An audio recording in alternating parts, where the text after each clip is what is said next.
పరిస్థితులు భయపెట్టి, ఇబ్బందులు భయపెట్టి, రకరకాలుగా నిన్ను కలవరపరిచినప్పుడు ఆ భయం మధ్యలో నువ్వు బ్రతకూడదు. నీవు భయపడుతున్న వేళ మోకరించి నీ భయాన్ని ప్రభు దగ్గర చెప్పాలి. ఆమె నీ భయాన్ని మనుషులతో చెప్తే ఎక్కువైపోతే, అమ్మో అవునా అట్లా అంటారు.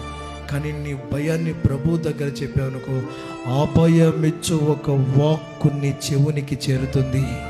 ఆ భయ హస్తం నిన్ను పట్టుకుంటుంది.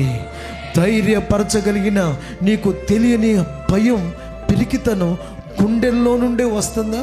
ఆ గుండెల్లో దేవుని శక్తి దిగిరా తగిన విధంగా భయపడిన వేళ నువ్వు మొర పెట్టడం ప్రారంభించాలి. ప్రభు వైపే చూడటం ప్రారంభించాలి. ప్రభు ఉన్నాడు,